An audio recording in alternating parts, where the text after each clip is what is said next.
सागर नगर निगम commissioner राजकुमार खत्री बड़ी तरक्की कर रहे हैं। आप कल तक जिस पर नक्शा पास करने के नाम पर लाखों रुपए की रिश्वत मांगे जाने के आरोप लगे, आज उसी कमिश्नर राजकुमार खत्री पर एक गरीब महिला के घर का फर्जी नामांतरण करने का आरोप है। और ऐसे ही कई नामांतरण करके कमिश्नर साहब कितनी वसूली करते आए हैं, यह कह पाना संभव नहीं है।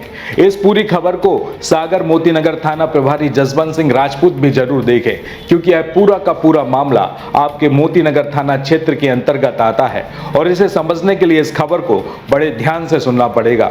आज हम जो कहानी सामने ला रहे हैं वह सिर्फ एक महिला की नहीं बल्कि उस पूरी व्यवस्था की पोल खोलती है जहां गरीबी निरक्षर था और मजबूरी को हथियार बनाकर लोगों को लूटा जाता है। यह रिपोर्ट है सागर शहर की एक दलित महिला पूनाबाई अहिरवार की, जिनके साथ कर्ज के नाम पर कथित नगर निगम के एजेंट चमन और चंचल विश्वकर्मा ने अपनी मां शारदा विश्वकर्मा के साथ मिलकर एक ऐसा गंदा खेल खेला कि पूरा परिवार आज न्याय के लिए दर दर भटक रहा है।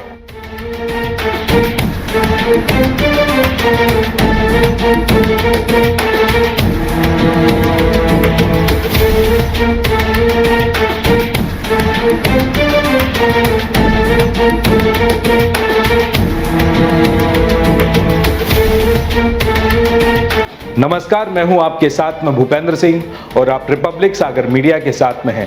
सबसे पहले हमारे चैनल को सब्सक्राइब करें and don't forget press the bell icon to get all the notification for our upcoming video.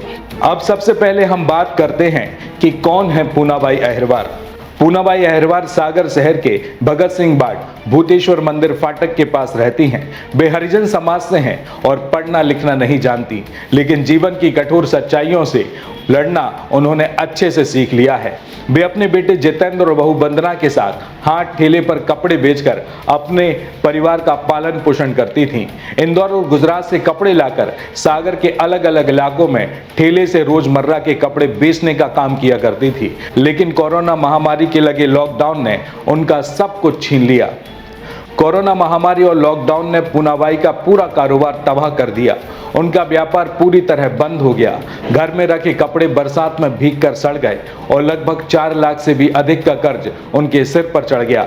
आर्थिक हालात इतने बद से बदतर हो गए कि उन्हें अपने पूरे परिवार के साथ सागर छोड़कर इंदौर मजदूरी करने के लिए जाना पड़ा। लेकिन कर्ज चुकाने की कोशिश और पूनाबाई के सामने आई नई मुसीबत खड़ी हो गई। दरअसल इंदौर में मजदूरी के दौरान पूनाबाई के बेटे जितेंद्र अहिरवार ने वापस सागर आकर कर्ज चुकाने के लिए रिश्तेदारों और परिचितों से मदद मांगी, लेकिन हर जगह निराशा ही हाथ लगी। लेकिन इसी बीच मोहल्ले के रहने वाले दीपक नाम के शख्स ने जितेंद्र से कहा कि मैं पैसे तो नहीं दे सकता, लेकिन एक साहूकार से मिलवा जरूर सकता हूं जो तुम्हारी मदद जरूर कर सकता है। वहीं उम्मीद की एक किरण समझकर जितेंद्र 4 अगस्त 2024 को दीपक के साथ मोतीनगर थाना क्षेत्र के पीछे रहने वाले चमन विश्वकर्मा के घर पहुंचा, जहां चमन विश्वकर्मा और उसके भाई चंचल विश्वकर्मा ने खुद को साहूकार बताया और कहा, हम 4 लाख रुपए दे तो देंगे, लेकिन तुम्हें अपना घर गिरवी रखना होगा। इस पर जितेंद्र ने साफ बताया कि मकान पट्टे की जमीन पर बना है, जो कि उसकी मां पूनाबाई अहिरवार के नाम पर है। इसके बाद जितेंद्र ने मां को मकान गिरवी रखने के लिए मनाने का समय मांगा, तो वहीं कर्ज के बोझ और पारिवारिक मजबूरी के चलते कुछ दिनों बाद बेटे जितेंद्र के कहने पर पूनाबाई अहिरवार मकान का आधा हिस्सा गिरवी रखने के लिए तैयार हो गई। इसके लिए पूनाबाई अपने भाई कन्हैया लाल, बेटे जितेंद्र और बहू वंदना के साथ चमन और चंचल विश्वकर्मा के घर पहुंची। जब पूनाबाई अपने परिवार के साथ चमन के घर पहुंची तो उस समय चमन विश्वकर्मा, उसका भाई चंचल विश्वकर्मा और उसकी मां शारदा विश्वकर्मा तीनों वहीं मौजूद थे। बस यहीं से हमारी पड़ताल के अनुसार कागजी चालबाजी, विश्वासघात, धोखाधड़ी का पूरा खेल शुरू हुआ, जिसने आज एक गरीब दलित महिला को पूरे परिवार के साथ अपने ही घर से बेघर कर दिया है। क्योंकि चमन और चंचल विश्वकर्मा के घर पहुंचने के बाद कहानी में खतरनाक मोड़ आया। पीड़ित महिला पूनाबाई अहिरवार, जो पढ़ना लिखना नहीं जानती थी, उनके सामने कागजों का ढेर लगा दिया गया। तो वहीं हमारी पड़ताल के अनुसार चमन की मां शारदा विश्वकर्मा ने पूनाबाई का पहचान पत्र और घर से जुड़े कागजात अपने पास रख लिए और 2-3 कागजों पर यह कहकर अंगूठा लगवाया कि इन कागजों पर वही लिखा है कि तुम्हारा आधा घर गिरवी रखकर हम तुम्हें पैसा दे रहे हैं। अब बिना पढ़ी लिखी पूनाबाई से जहां जहां कहा गया वहां वह भरोसे से आकर अंगूठा लगाती चली गई और यहीं से धोखाधड़ी और फर्जीवाड़े की नींव रखी गई।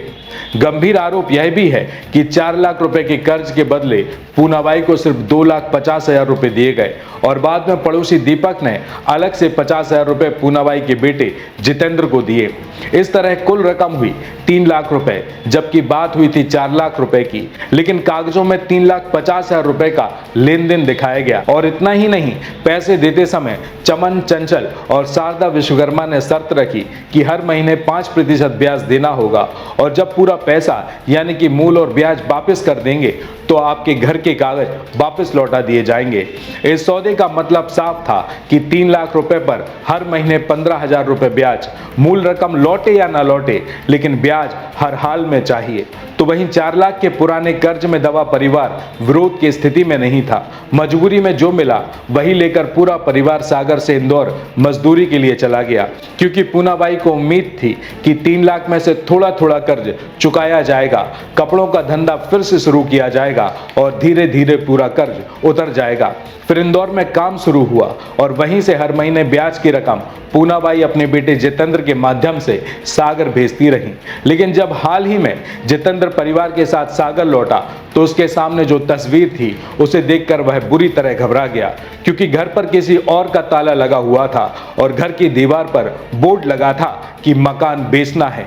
नीचे चमन और चंचल विश्वकर्मा के मोबाइल नंबर दर्ज थे, जबकि पूनाबाई का कहना है कि हमने कभी घर बेचा ही नहीं, सिर्फ गिरवी रखा हुआ था। जब जितेंद्र ने चंचल और चमन से इस संबंध में बात की और इसका विरोध किया तो उसके साथ में मारपीट की गई, जाति सूचक गालियां दी गई और उससे कहा गया कि इस इलाके में अगर दोबारा दिखाई दिए तो जान से मार दिया जाएगा।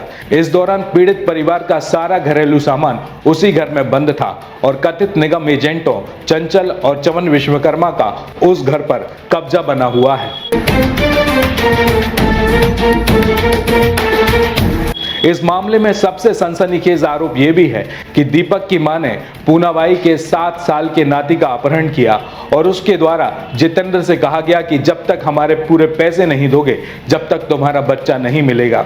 लेकिन इसी बीच किसी ने मोतीनगर पुलिस को सूचना दे दी और पुलिस मौके पर पहुंची और बच्चे को साकुशल छुड़ाया गया। इसके बाद पीड़ित परिवार को मोतीनगर थाने लाया गया, जहां मौखिक शिकायत दर्ज कराई गई। लेकिन थोड़ी ही देर बाद सभी आरोपी भी थाने पहुंचे और घर खरीदने के दस्तावेज, नगर निगम से कराए गए नामांतरण के कागजात दिखाए गए।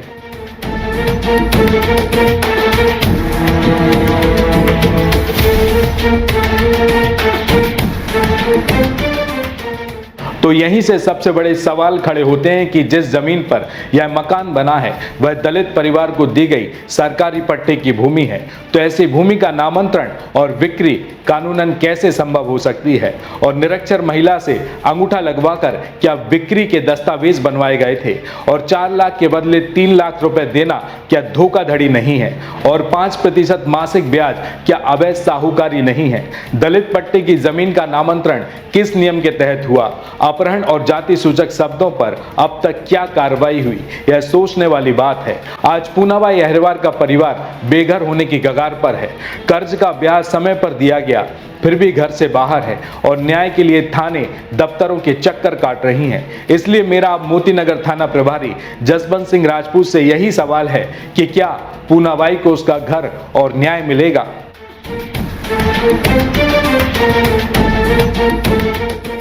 अब सागर की जनता से मेरा दोनों हाथ जोड़कर निवेदन है कि इस मामले में आगे की जो खबर मैं आप सभी को बताने के लिए जा रहा हूं, उसे अब सिर्फ भावनाओं के साथ नहीं बल्कि मैं इस खबर को पूरे गणित और दस्तावेजों के साथ दिखाने के लिए जा रहा हूं। इसलिए अपना दिल, दिमाग और समझने की तर्क शक्ति का पूरा इस्तेमाल कीजिएगा और यकीन मानिए इस खबर की तस्वीर बेहद खतरनाक होने वाली है, जिसमें मैं पूरे फर्जी दस्तावेजों का पर्दाफाश करने वाला हूं।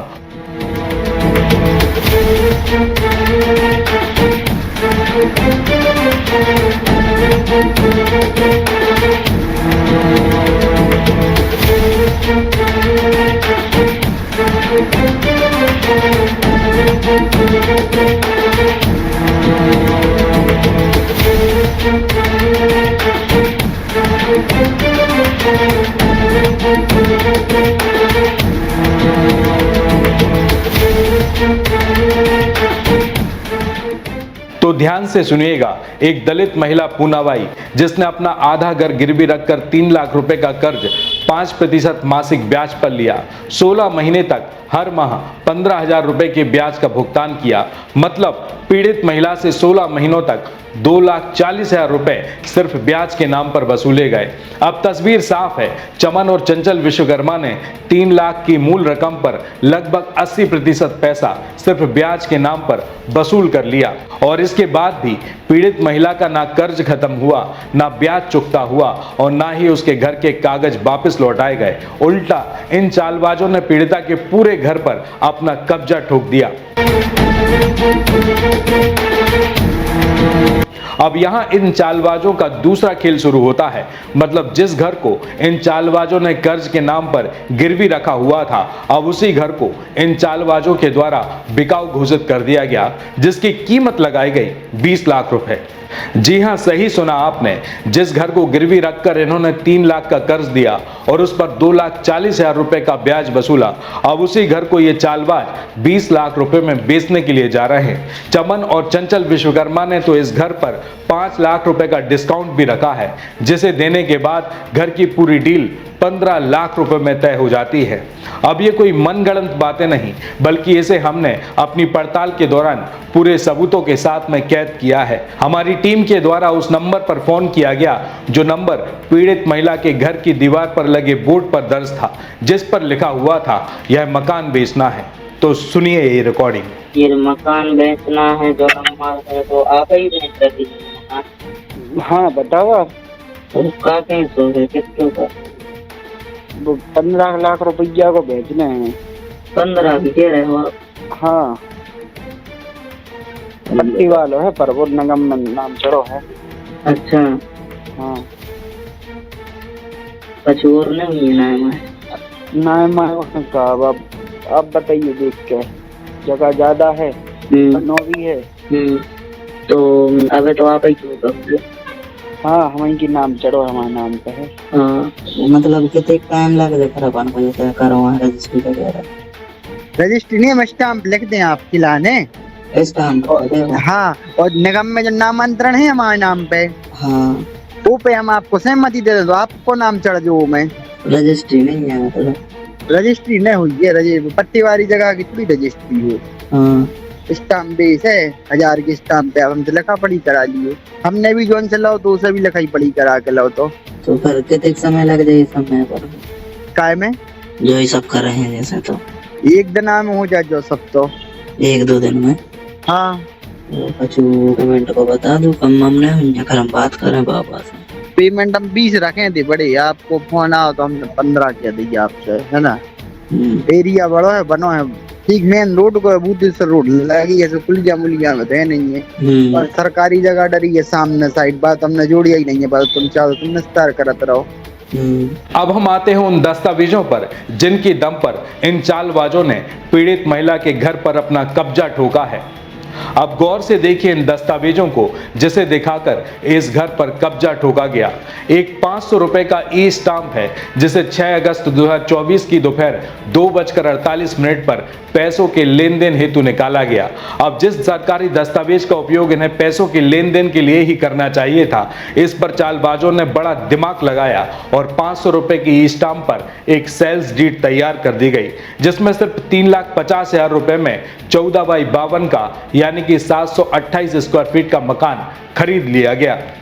इसमें सबसे चौंकाने वाली बात यह है कि सेल्स डीड में जिस जगह 52 लिखा हुआ है, उसमें 1 और 5 में छेड़खानी की गई है, क्योंकि इसमें साफ तौर पर दिखाई देता है कि पहले यहां पर 12 फीट टाइप किया गया था, जिसे बदलकर 52 कर दिया गया, यानी कि 1 के ऊपर पेन से ओवर राइटिंग कर 5 बनाया गया, जो कि स्पष्ट छेड़छाड़ है, जिसे हम कानूनी भाषा में सरकारी दस्तावेजों में की गई टेम्परिंग कहते हैं। तो वहीं 500 रुपए की ई स्टाम्प पर बनी सेल्स डीड में सिर्फ घर के आधे हिस्से का जिक्र किया गया है, क्योंकि इस पर साफ तौर पर लिखा गया है कि पूनाबाई अहिरवार को देकर खरीदने हेतु सहमति दी गई, और वहीं दूसरी तरफ लिखा गया है कि 3,50,000 रुपए नगद दिए गए, जिससे यह प्रमाणित होता है कि मात्र 500 रुपए की स्टाम्प पर एक दलित समाज की महिला को सरकार द्वारा दी गई पट्टी की भूमि पर बना 728 स्क्वायर फीट का पूरा मकान सिर्फ और सिर्फ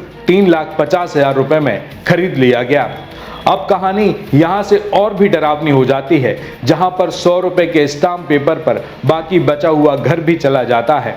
मतलब जहां एक तरफ धोखाधड़ी से सिर्फ 500 रुपए की स्टाम्प का उपयोग कर आधे घर को सेल्स डीड बनाकर खरीद लिया गया, वहीं दूसरी तरफ मात्र 100 रुपए के स्टाम्प पेपर पर 6 अगस्त 2024 को ही एक सहमति पत्र बनाया गया, जिसमें पीड़ित महिला के द्वारा उसके घर का बचा हुआ हिस्सा यानी कि 11/52 मतलब 572 स्क्वायर फीट का सौदा मात्र 2,50,000 रुपए में किया गया। इस सौदे में 1,50,000 रुपए की राशि का नगद भुगतान बताकर बचे हुए घर को भी शारदा विश्वकर्मा के द्वारा अपने कब्जे में ले लिया गया, जिसमें शेष 1 लाख रुपए की राशि आज भी बकाया बताई गई है।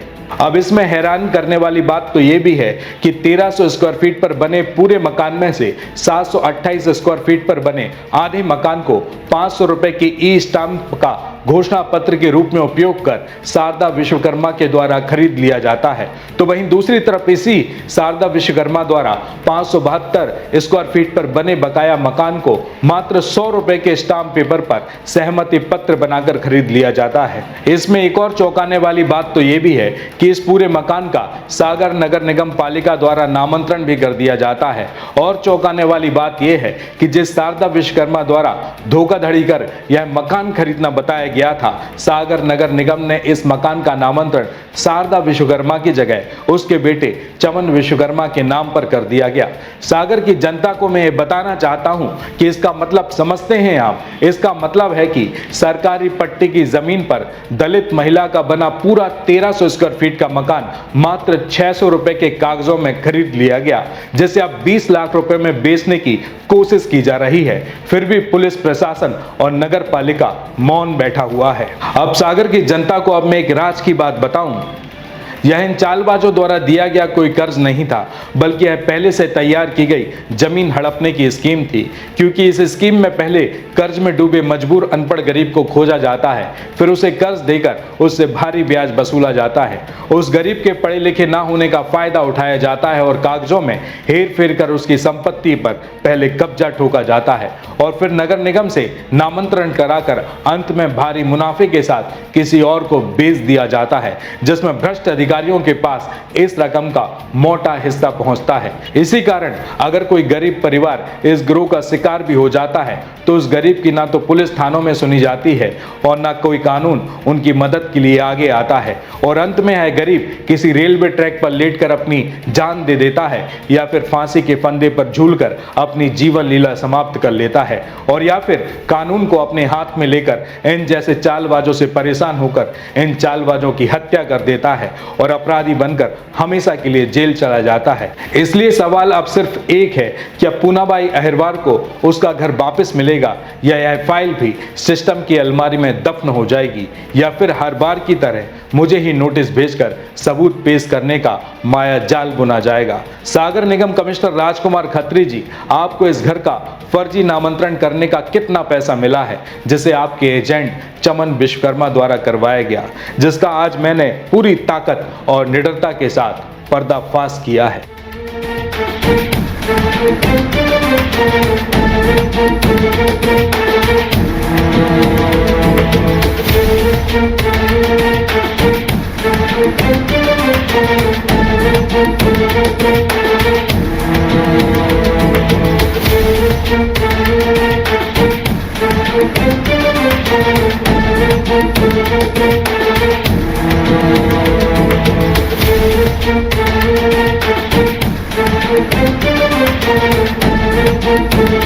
Join the next Be the Best, Bundelkhand का सबसे विशाल और आधुनिक विश्वविद्यालय ज्ञानवीर यूनिवर्सिटी। ये सिर्फ एक यूनिवर्सिटी नहीं, ये है आपके सपनों का लॉन्च पैड। यहाँ मिले आपको smart classrooms, modern campus, updated labs और एक्सपीरियंस्ड फैकल्टी। हर स्टूडेंट को मिलता है कॉन्फिडेंस, ग्रोथ और एक ब्राइट करियर का प्रॉमिस। नए सेशन के लिए एडमिशन ओपन है, तो इंतजार कैसा? आज ही कांटेक्ट कीजिए। रिपब्लिक सागर मीडिया को सब्सक्राइब अवश्य करें और आप हमारी आने वाली सभी वीडियो को देखना चाहते हैं तो आपको उसके लिए घंटी जरूर दबानी पड़ेगी ताकि आपको सभी वीडियो की नोटिफिकेशन समय समय पर मिलती रहे। रिपब्लिक सागर मीडिया पर जो भी वीडियो आएगा वह सच की कसौटी पर कसकर ही आएगा।